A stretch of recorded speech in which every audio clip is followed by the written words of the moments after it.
It's March 1974. John Wayne sits alone in his Newport Beach study, holding a handwritten letter that's shaking in his hands. The envelope is worn, postmarked from a tiny town in Montana most people have never heard of. Inside, just 3 sentences. But those 3 sentences are about to force America's toughest movie star to do something he swore he'd never do: go public with a secret he's been hiding for 12 years. The letter is from a schoolteacher named Margaret Callahan. She teaches 5th grade in a one-room schoolhouse outside Billings. Her handwriting is neat but hurried, like she wrote it during her lunch break. Wayne reads it once. Then twice. Then a 3rd time. His jaw tightens. His eyes close. And when he opens them again, he picks up the phone and makes a call that will change everything. But here's what nobody knew. This wasn't the first letter John Wayne had received from a struggling teacher. It wasn't even the 10th. What Margaret Callahan didn't know when she sealed that envelope was that she'd just stumbled onto the most closely guarded secret in Hollywood, a secret that involved dozens of schools, hundreds of students, and a side of John Wayne the cameras never captured. What he did next didn't just make headlines. It exposed a hidden network of kindness that had been operating in the shadows of his fame for over a decade. And the reason he kept it secret? That might surprise you even more than what he actually did. If you want to see how one letter changed the life of an entire community and revealed the man behind the cowboy hat, stay with me. This story gets deeper than you think. And before we go further, hit that like button and drop a comment telling me where you're watching this from. Let's see how far this story travels. To understand why this letter hit John Wayne so hard, you need to understand what was happening in America in 1974.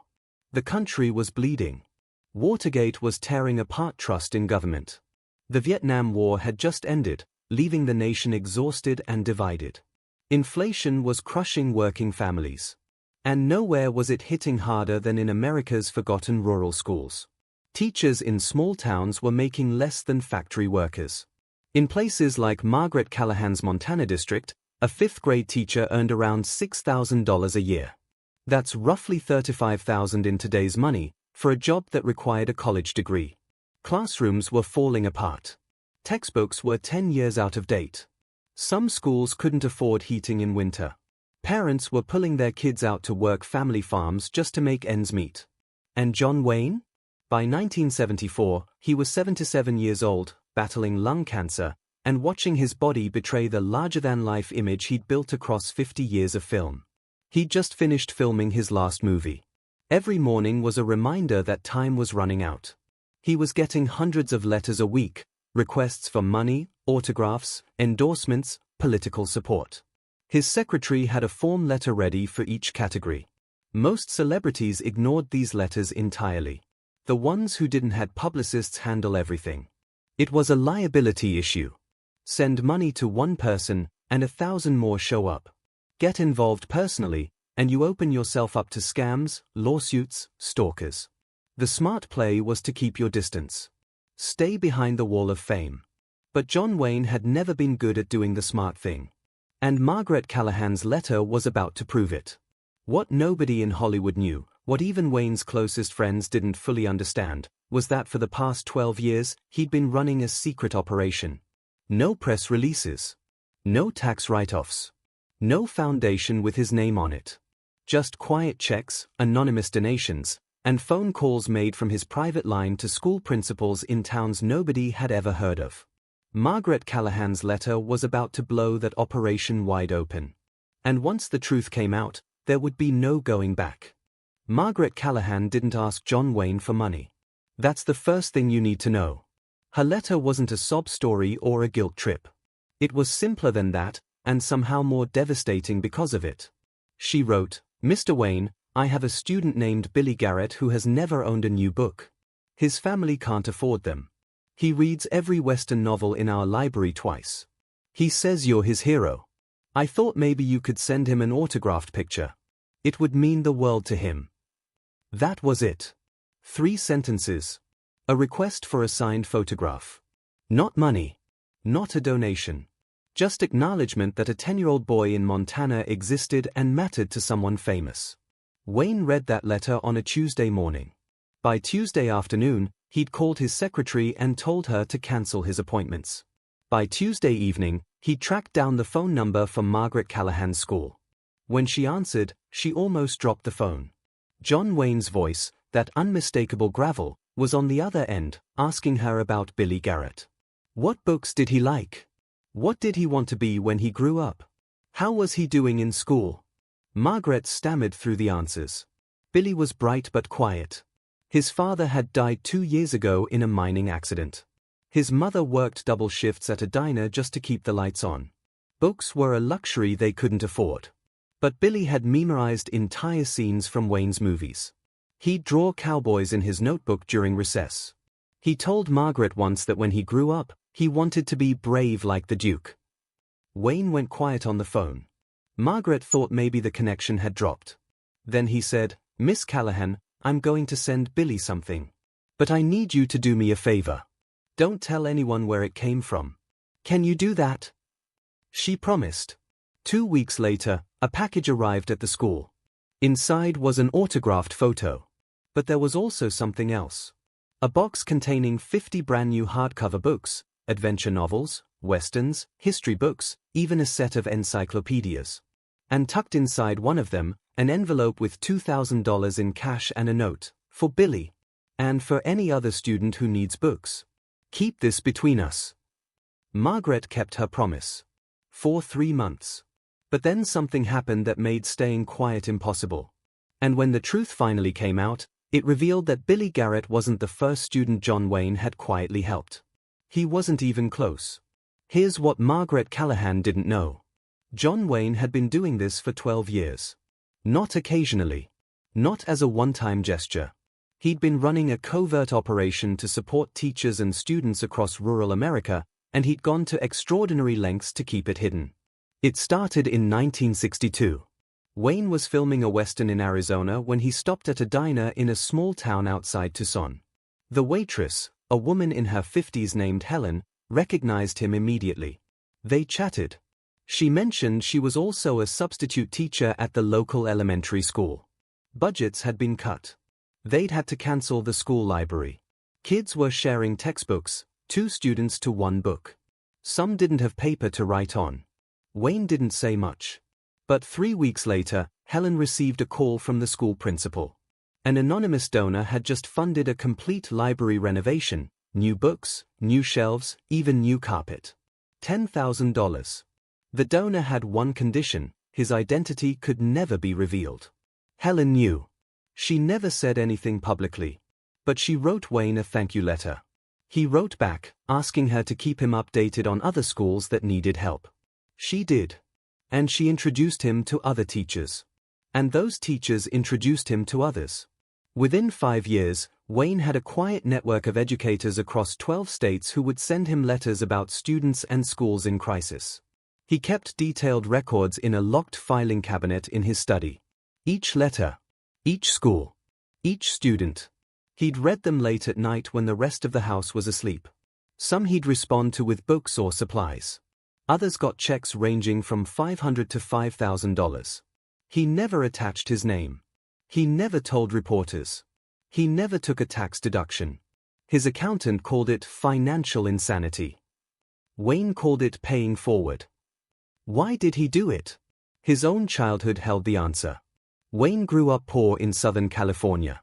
His father was a pharmacist who lost his business during the Depression. They moved constantly. Wayne, back then Marion Morrison, wore hand-me-down clothes and worked odd jobs to help the family. But there was one teacher, a man named Mr. Patterson, who saw something in the quiet, awkward kid. Patterson lent him books. Encouraged him to try football. Wrote him a recommendation letter that helped him get into USC on a scholarship. Wayne never forgot that. He told his wife once, "I wouldn't be here without a teacher who gave a damn. Most of these kids just need one person to tell them they matter."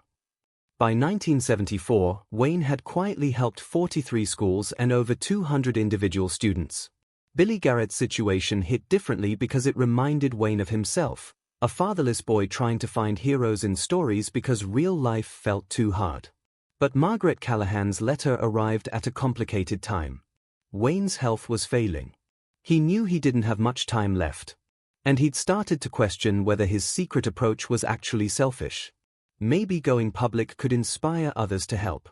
Maybe silence was just another form of ego, wanting to feel like the lone hero instead of starting a movement.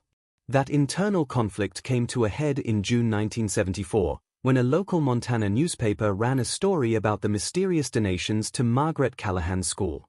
A parent had talked. A reporter started digging.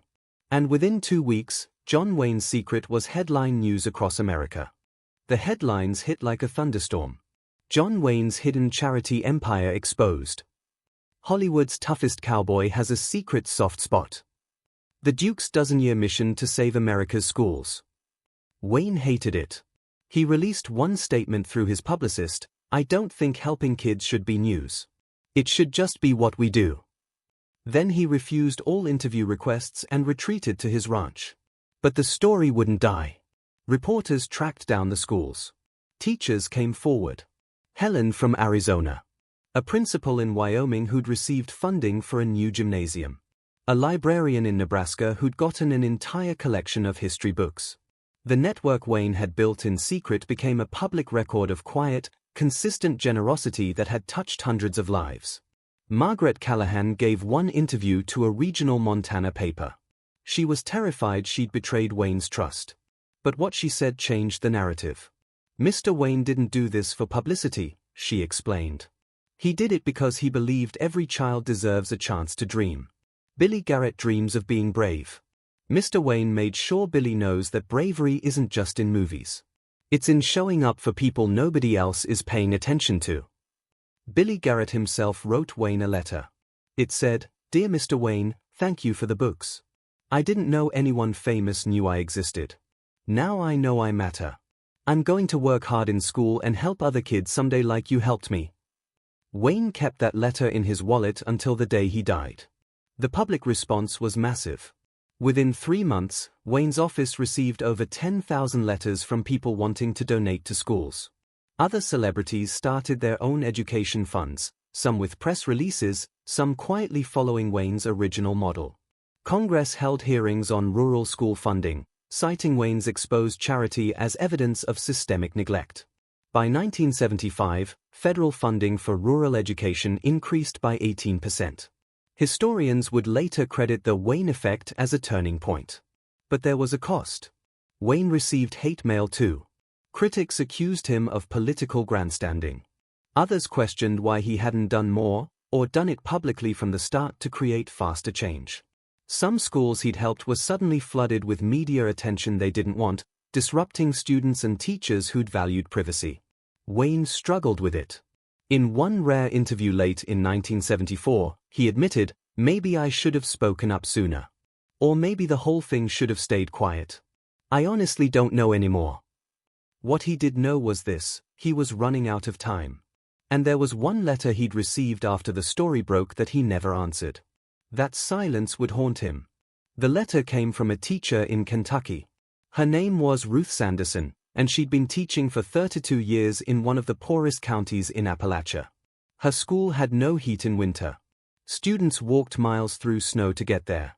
She'd written to Wayne twice before, years earlier, but her letters must have gotten lost in the flood of mail. After the Montana story broke, Ruth wrote again. This time, her letter was different. It wasn't asking for help. It was offering forgiveness.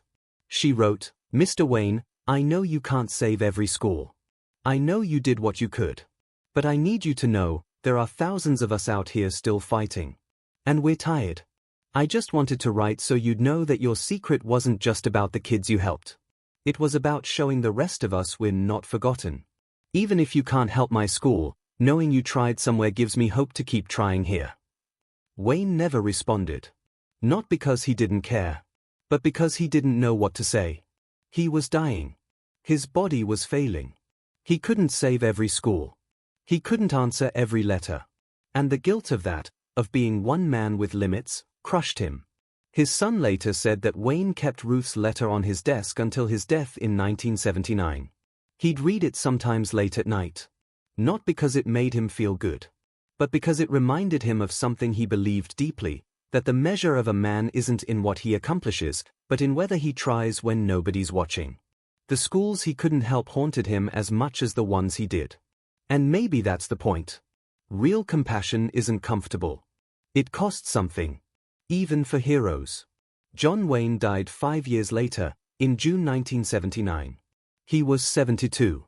At his funeral, dozens of teachers and former students showed up, people he'd never met in person, but whose lives he'd touched through sealed envelopes and unsigned checks. Billy Garrett attended. He was 16 by then. He'd just been accepted to Montana State University on a scholarship. He told a reporter, "The Duke taught me that heroes aren't perfect. They're just people who show up when it matters." Margaret Callahan kept teaching for another 20 years. She retired in 1994 and spent her final years running a literacy program in rural Montana, funded by donations from people who'd heard her story. She said once, "John Wayne didn't save my school. He reminded us we were worth saving." That's the difference. Today, the schoolhouse where Billy Garrett learned to read still stands. Inside, there's a small plaque that reads, "In memory of those who give quietly, and to the children who remind us why it matters." You don't need to be John Wayne to change a life. You don't need fame or fortune. You just need to see someone who's invisible to everyone else and decide they're worth your time. That's the headline. That's the legacy. If this story moved you, do me a favor, hit that subscribe button, leave a like, and drop a comment below.